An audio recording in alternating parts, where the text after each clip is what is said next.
Greetings, fellow explorers. I'm Caitlin Steakley, your guide on the thrilling expedition called Wish You Were Here. Get ready to be captivated by the upcoming Odyssey, where we'll delve into the enchanting realm of an iconic donut shop, channel our inner musicianship at a renowned guitar repair shop, and wander through a palace that defies comparison as we embark on an unforgettable journey exclusively on Wish You Were Here. This program was made possible by contributions to your PBS station from viewers like you. Thank you. Wish You Were Here, produced under an agreement with the Upper Cumberland Development District and made possible in part through support from the United States Department of Agriculture.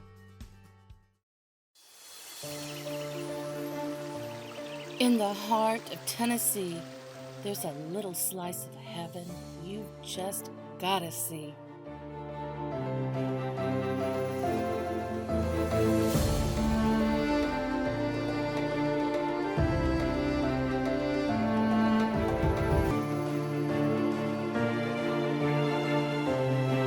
Oh man, wish you were here. Welcome to Wish You Were Here, Adventures in Tennessee's Upper Cumberland. I'm Caitlin Steakley, your guide on this extraordinary journey, as we dive deep into the captivating nature and unique culture of this stunning region. Together, we will unveil hidden gems, witness breathtaking landscapes, and savor remarkable encounters that define the charm of the Upper Cumberland. Join us for an unforgettable adventure, meeting field correspondents who reveal the best-kept secrets of this stunning region. Our adventure unfolds in the picturesque town of Woodbury, a haven for antique enthusiasts. Among its treasure, one establishment seamlessly blends the worlds of agriculture, livestock feed, and the appreciation of antiques. Join us as we embark on a shopping excursion at the Old Feed Store, where history and agriculture converge in a unique retail experience.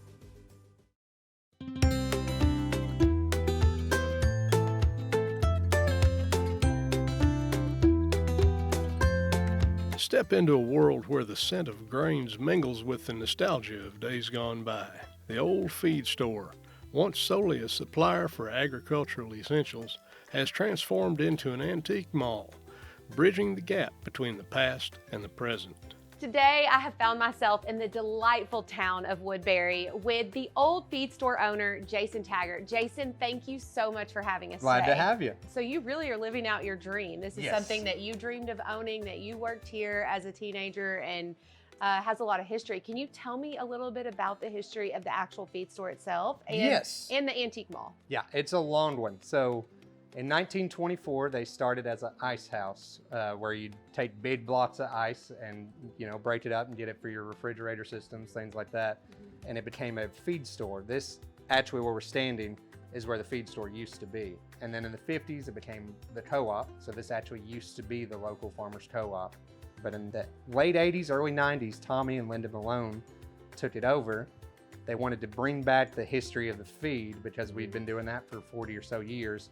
But they also wanted to do their own thing and put a twist on it and start selling old antiques. But it's had quite a history in the past 99 years. Next year will be our 100th year celebration. How is the culture of Woodbury reflected in the Old Feed Store? People can come in here and literally find some of their old parents' dressers and things locally. And some of these items we've had in here are locally made from wood shops in Murfreesboro from the past 100 years. And we used to have a milk dairy cheese factory, and every now and then you'll see some jars come and go from there.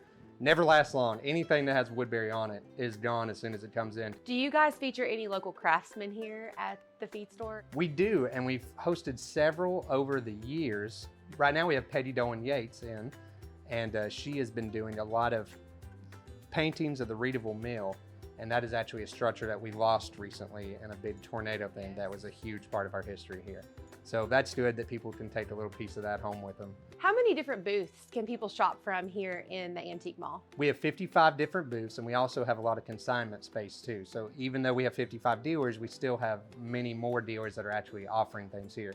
Our front porch is also a consignment space, and we have shelving too. But as far as within the building, we have 55 booths. And I'm sure that brings in lots of unique antiques and items. Is there one item in the history that really stands out to you as like, the most exciting item you've seen come through your store? So I love the local history stuff. Anything Readable Mill or Readable School, anything like that I've seen. One of my favorite items that I have here in the store is an old traffic light we have hanging over in the feed room, and that used to hang over South McCrary and Main Street. Also, we have some black and white blown up photos that I can't take credit for. They came with the store, but they're of our store from the 40s. There's one as an ice house back in 1924, and they're just local history all throughout, with different booths, things like that. If I see anything that has anything historic to the town, I try to purchase it right away. Well, I really have enjoyed your enthusiasm, not just about the town of Woodbury, but about the items and stuff and the history.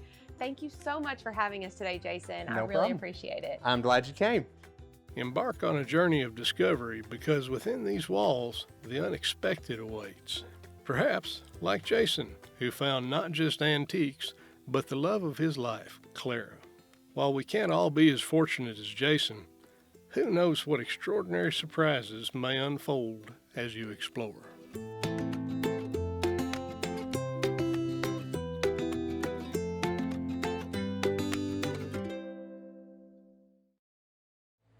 In the Upper Cumberland, music is as integral as the breathtaking natural scenery that envelops it.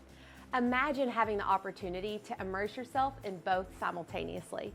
Let's join field correspondent Rafferty Cleary as he ventures to the Old Gray music venue in Monterey to discover what's making waves in the world of rhythm and melody.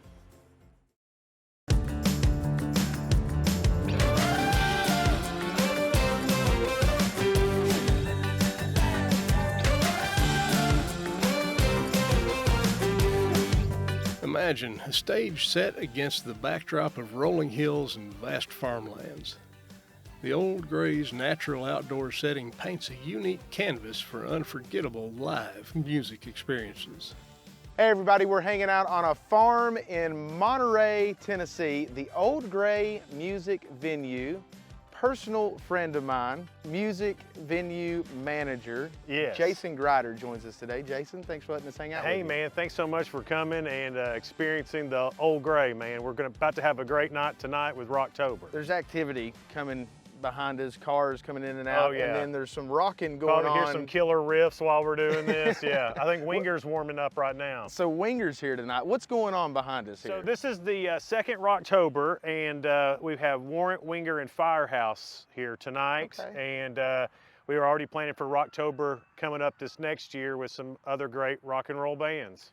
So how did this all come about? A massive venue, farm, Monterey, Tennessee, and look behind us, what a stage that is. Well, so it started off with a small concert with Craig Morgan in town in Monterey, and that got pulled off. So we're like, well, hey, I bet we can do this bigger. And Chris Landers, who owns the property, said, well, yeah, we could absolutely do something bigger. And so we did. So it's not just rock, country music, about any genre you can think Yeah. of. There's even been gospel concerts here. Yeah, we had We the Kingdom here this past year, and that was amazing. Confetti cannons. I mean, and that's something that we, really pride ourselves on, is this is not a rinky-dink deal.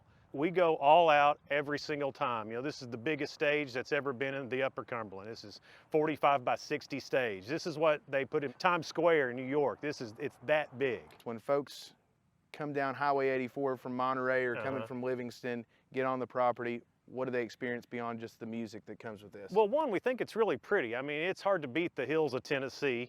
And so you can look around here and see that it's gorgeous. And but then once you get into the venue, it's big enough to hold as many people as we want, but we can make it intimate too. So if it's a smaller show, we bring everything together. If it's a bigger show like the White Pines is going to be, we can broaden that out. We figure we can hold 20,000 people. The main thing for me is I like to see people have a good time. That's what we're in the business of. So if everybody's having a good time, then I've done my job, and that makes me feel like I'm having a good time if everybody else is. There you have it, the Old Gray in Monterey, Tennessee, getting ready for Rocktober, Winger, Firehouse, Warrant. Jason, Yeah. best rock and roll faces. Go. Let's get them primed. Which one are you looking at? This one? Yeah. All right. You gotta scrunch up your nose more, Rafferty. There you go. Stick out your bottom lip. Look mean, but sexy at the same time. Are you doing it? Yeah, it's pretty good. In a world dominated by digital screens, the Old Gray stands as a beacon of shared experience under the open sky, surrounded by the warmth of a community brought together by the love of music. The only question lingering in the air is, are you prepared to unleash the power of rock?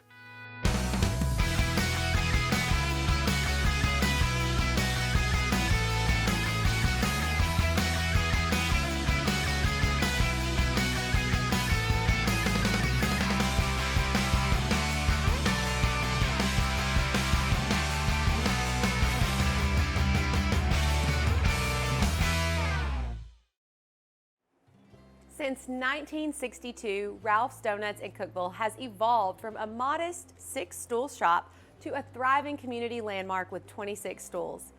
This busting hub remains the heart and soul of the city, where friendships and calories flourish. Join field correspondent Shan Stout on a journey through the decades at Ralph's, where captivating stories and exceptional pastries create an unforgettable experience in the heart of Cookeville.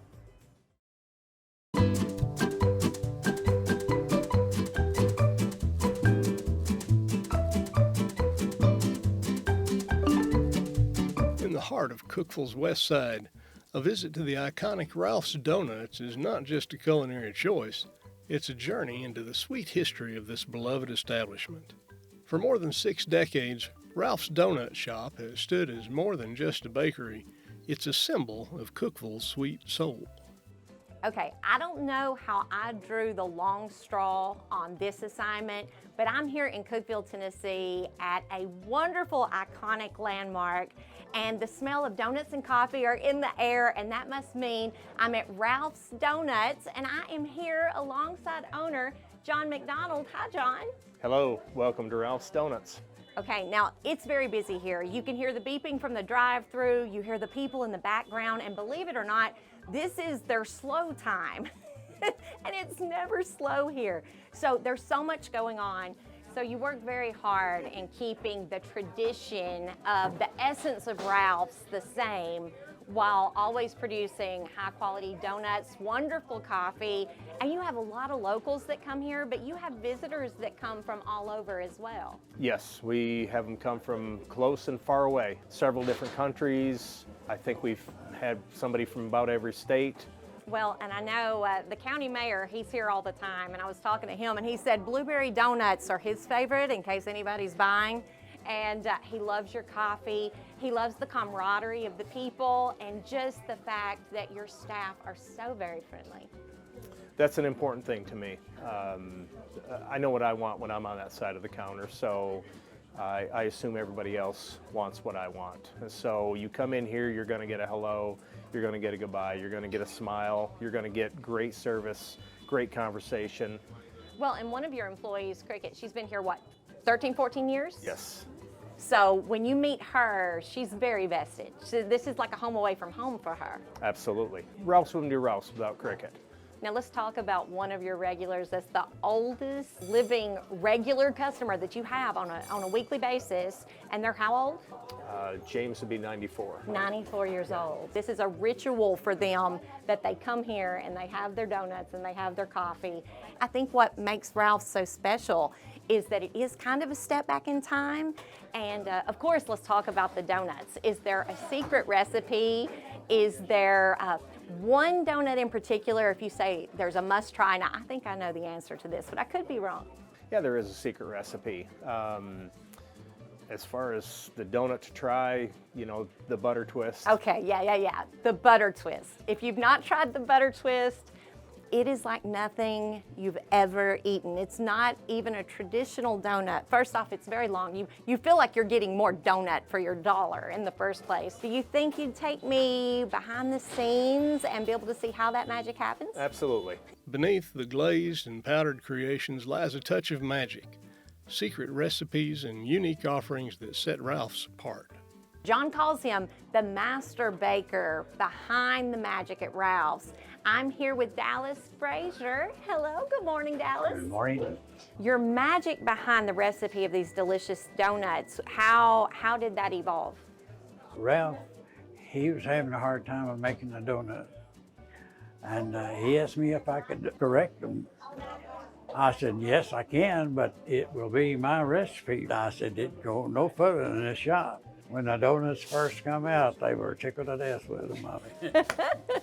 Well, you took a good thing and you made it better, and you're still making that better today. And we are grateful for your talent because I'm about to enjoy a donut very, very soon. Shan enthusiastically offered her services at the drive-thru, all in exchange for the delightful currency of donuts.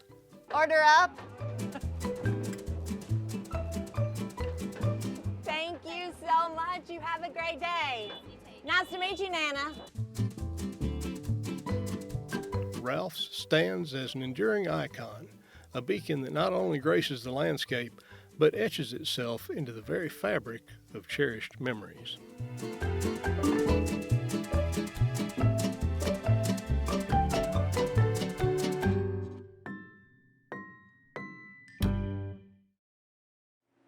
Sparta, Tennessee has been a cherished residence for musical luminaries, including the likes of Lester Flatt and Earl Scruggs. A multitude of musicians seeking the expertise of the industry's finest journey to this location to entrust their instruments to skilled hands.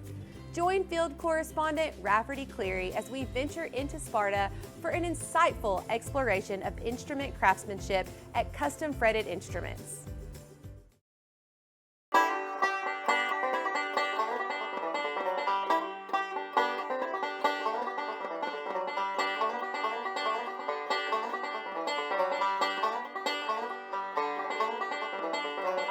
Jim Granger, the founder, left behind a legacy of knowledge and unwavering commitment to quality. Today, his influence echoes in the ongoing work and the spirit of Custom Fretted Instruments, a living tribute to the craft he so passionately embraced.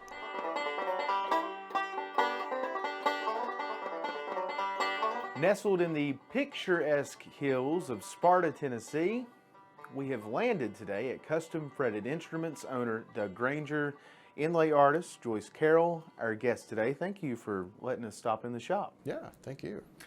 Doug, you have embraced a rich legacy, continuing your father Jim Granger's business. What drove you to continue this? A passion in music overall? Was it just following in your father's footsteps? What led you to continue this effort? Some of just doing what he did. Some of it was, especially at the beginning, it was money for toys, basically. I guess I did my first fret job when I was about 8 years old, so I've been doing it a long time. Tell us who's behind the walls here and doing what at Custom Fretted. Steve in the back does a lot of structural repairs. He does frets and setups. He's an excellent musician. Joyce does a lot of structural stuff too and has eyes that can see colors better than either me or Steve, so she does a lot of finish matching work, and she does the inlay work as well. She's the artist. I do a lot of electronics. I try to dip my toe into everything just so I know kind of how to do everything. Joyce, inlay artist. Mm-hmm. Tell us about your job here. We work with raw pearl and abalone. We work directly with the customer, doing a lot of custom inlay. People will bring in an idea they have, and I'll work with them. Sometimes they'll bring me a picture of something that's real specific that has meaning for them, and that's always special to do. Otherwise, sometimes people will say, well, I just trust you, and they'll give me a general idea, and I kind of go from there. But I hand cut the pearl after we've decided on a design, then I cut it by hand and inlay it by hand, and it's very satisfying work. It kind of combines a lot of my interests. What was the experience, the apprenticeship, if you will, of under Jim in really developing this passion and skill for this? What was that like? I didn't realize it was an apprenticeship at the time. I just thought I was coming down here as a friend and a fellow musician to see what it was all about, and he showed me directly, pretty quickly, how to cut pearl, and after that, we always felt like a family here. And because music was our first glue that brought us together, the second part of it just seemed natural, and so I never looked at it as an apprenticeship. It just felt like something kind of fun to do that developed over time, and as we grew together in working at the shop, he started to show me other things to do, so I got a little more involved. You know, this is a really neat location for this shop, but I just get this, like, sitting in a holler, man on a front porch playing the banjo feel. This is fitting. Does that kind of add to the element here? It does. Mostly my dad didn't want to commute to work, so he just put the building 300 feet from the house. So, Doug, Joyce, the deal is folks have to play before they leave here. I don't play. I'm not musically inclined, but perhaps there's someone here that can play for us before we leave today. Absolutely. Well, down the road from me, there's an old hollow tree where you lay down a dollar or two. You go around the bend when you come back again. There's just that good old melody. In this enchanting corner of the Upper Cumberland, Custom Fretted Instruments not only draws musicians from afar, but orchestrates a harmonious celebration, a tribute to the artistry of sound and the soulful craft of instrument resurrection.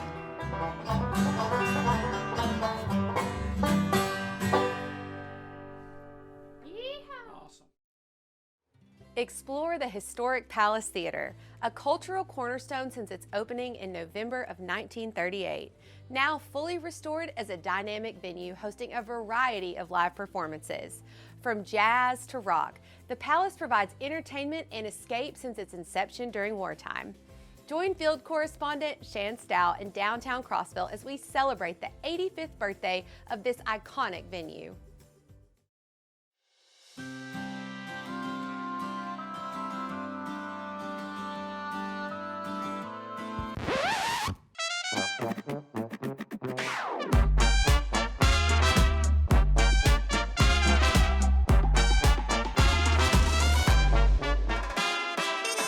Gather round as the Palace Theater weaves its magic through the war years, a sanctuary of joy during times of hardship. Its grand marquee beckons and the doors swing open to a world of glamour, grace, and the pulse of a bygone era. I am in Crossville, Tennessee at the beautiful Palace Theater, and you'll see all of the wonderful splendor behind me in all of its glory and historical significance.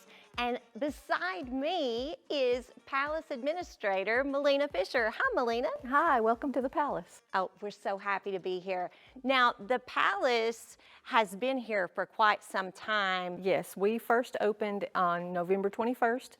1938, so 85 years ago today, we showed our first movie, and it was If I Were King, and we are showing that again tonight to celebrate our 85th birthday. That's amazing, 85 years.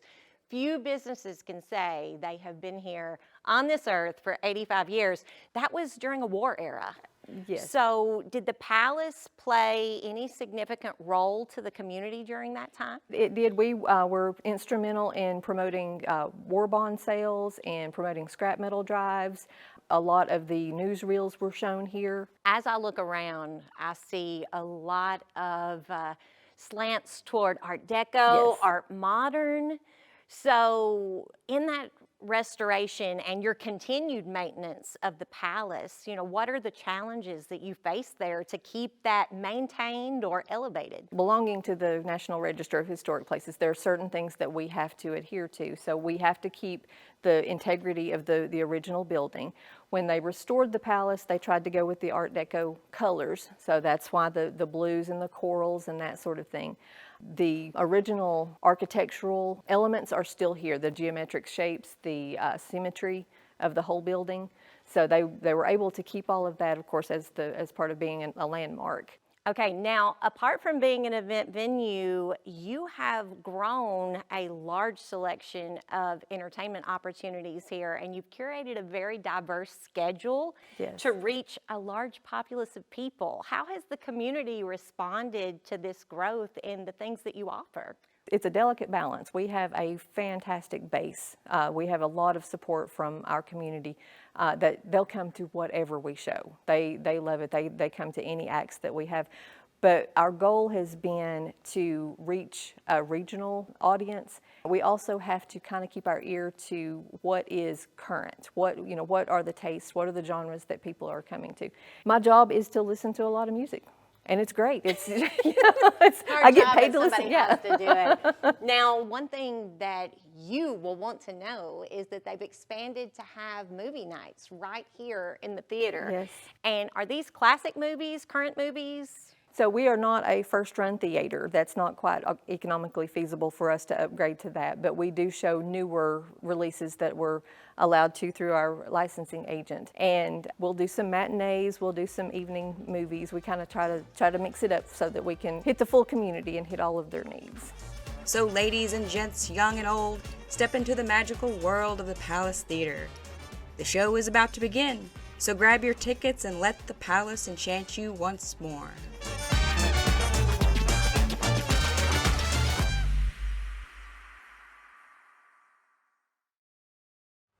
Whether you're stopping in to grab some feed or on the hunt for a unique antique, the Old Feed Store has got you covered. So stop in and sit a spell at the Old Feed Store. You might just find what you didn't know you were looking for. Thank you for joining us on our journey through Tennessee's Upper Cumberland. Until we meet again, let Wanderlust guide you to new horizons, igniting the explorer within. Continue uncovering the Upper Cumberland's hidden marvels. Farewell for now. Wish you were here.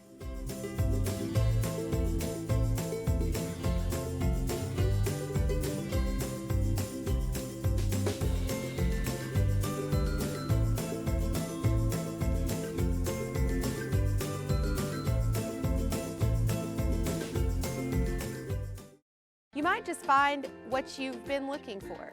I totally botched that. I'm sorry. It felt like a really bad commercial.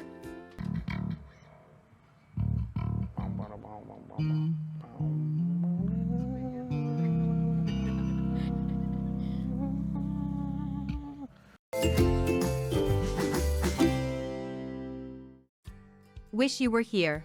Produced under an agreement with the Upper Cumberland Development District and made possible in part through support from the United States Department of Agriculture. This program was made possible by contributions to your PBS station from viewers like you. Thank you.